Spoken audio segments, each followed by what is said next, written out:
I'm sure many of you have heard quite a lot of people in all over the world in different countries have lost their jobs due to this lockdown, and they have screened out, they removed many people from this role.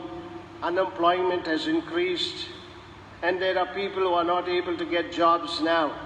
It happened to a man who also was looking out for a job for a long time. Finally, he entered into the circus, and there he asked one man, "Can I get a job somewhere here at least, now that there is no circus?"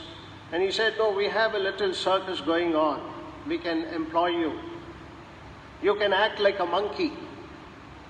And they said, "We will give you an attire, you dress up like a monkey. Nobody will figure you out because the makeup will be perfect, and you can act like a monkey." And this man agreed, and he said, "How much?" They said they will pay him 15K. 15K, he was very surprised because when he was working in his previous job, he was only earning about 12K. And he said immediately, "I will join." And he started working, and one day as he was doing all the monkey tricks in the circus, suddenly a lion came running upon him. And he screamed and yelled and said, "Oh my God, I'm going to die." The lion started talking and said, "Hey, keep quiet. I'm also acting here. I'm acting like a lion, you're acting like a monkey. Don't scream, if not our jobs will go." My dear brothers and sisters, what is God up to? What is really God up to? And in today's first reading, you have the indication from Isaiah chapter 55 verse 8. For Yahweh says very clearly, "My thoughts are not your thoughts, neither your ways my ways." So let us be clear about it. There is a distance like heaven and earth difference between my thoughts and your thoughts, between your ways and my ways. Therefore, what is God up to? Well, God will use all his jollies against us when we show our generosity to others. Because when you go out and do your part of generosity, he will use all these jollies so that you and I may experience his great love. Well, a priest found a young girl walking on the street, and she was wearing only one shoes. And the priest said, "Hey girl, you lost the other shoes." And the little girl said, No, I found these shoes." In other words, this girl was barefooted. My dear brothers and sisters, it is very important when we are pushed to the wall, when we are cornered, it is at that time we realize. We are in this corona, we are in our lockdown. It is at this moment the invisible poor are visible. Many things have come to light because now we can see many things. We are in lockdown because of this corona. There is a silver lining in it, that we are able to see the invisible today. And God wants you to learn through this so that you and I can learn what Jesus wants to tell us through this gospel. Jesus, being charitable and merciful to those hired men who were hired in the evening, he says, "This is my way of dealing." Because justice and mercy, when justice and mercy become compatible, charity is involved. Remember always this. When you are seeking justice, doing justice, also reaching out to people, in that part of your duty as works of mercy, you will find it is compatible because you are involved in charity.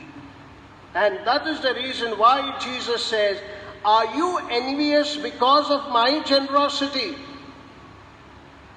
Do you begrudge me because of my generosity?" That's not your cup of tea. Therefore, he says, "Are you jealous? Or are you with that evil, jealous eye looking at my generosity? It is only when you do generous work, my dear friends, people's eyes are open.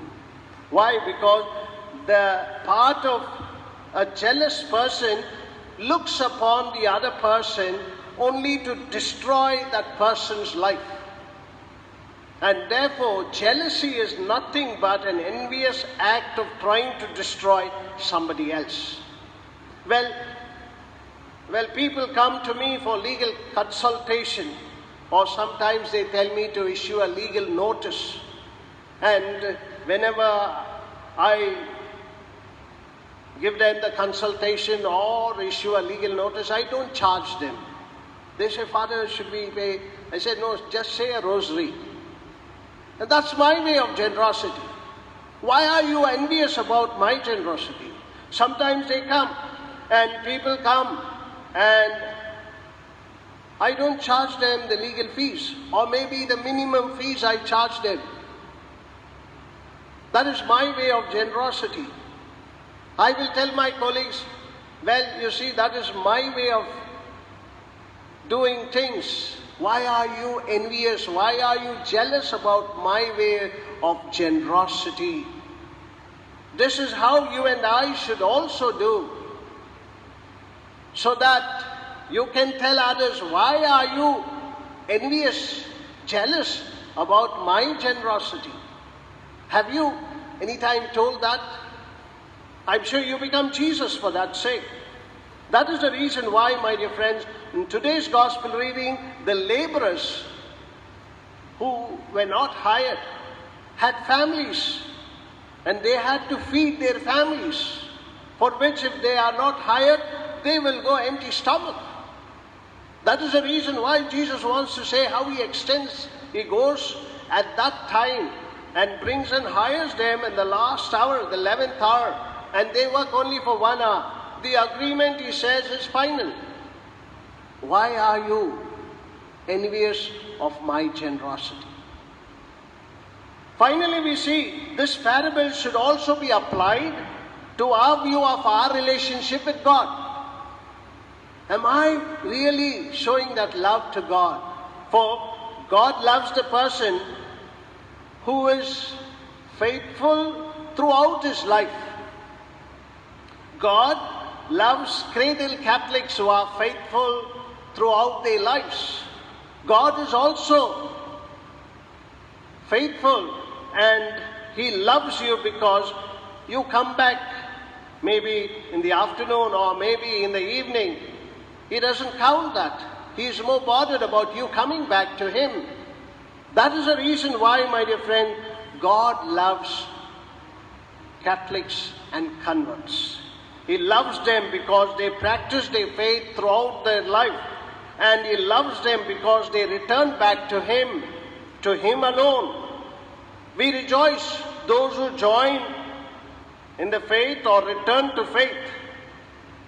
We don't consider ourselves superior because we are faithful all through our lives. No, we don't consider ourselves superior. But we know that we have to be faithful. And if we have left his love, we come back to him and he receives us. Many Catholics have left the Catholic Church, and when they come back after a few years, we take them back with open arms to tell that Jesus loves you. And that is the reason why we understand every additional laborer coming back to the faith or coming into the faith is for God's vineyard. And therefore, if you come back, every additional labor is a result of accumulative efforts of the church, that the church is interested to pour out the grace of mercy and bring back people at any point of time. Like the laborer who was hired at evening for 1 hour, he receives it. Like the good thief who said, Lord, remember me in your paradise, and he was saved. You will be with me in paradise. So God is not interested in the space of time, how long you left Him, how long you left the Catholic Church. Rather, in His charity, in His generosity, He wants you to come back so that you may be part of His vineyard. And that each one of us also works upon that to bring back those laborers who are lost to the vineyard of God, to bring back those souls who are gone out of the vineyard, to come back to the vineyard, to be saved and to have eternal life. Therefore, my dear friends, envy is the sin of being upset, the sin of being upset at another person's fortune, another person's future. What we do is that we envy them, we are jealous about them. Finally, what happens? The other person, nothing happens to that person. It happens to me because I'm jealous of you, I'm envious of you. And that person will say, why are you envious about my generosity? Therefore today, what you take home, when every person experience that great joy of giving, remember that the Lord is blessing you. And therefore, when envy enters into your heart, we need to focus on God's generosity. Don't focus on anybody else. When envy or jealousy enters into us, focus yourself to God's generosity. For God's tides come upon us, gives us, and washes and takes back the water to keep our lives clean. That is His generosity. Therefore, finally, are you envious of my generosity? Amen. Let us all stand for the creed. Let us all together say, I will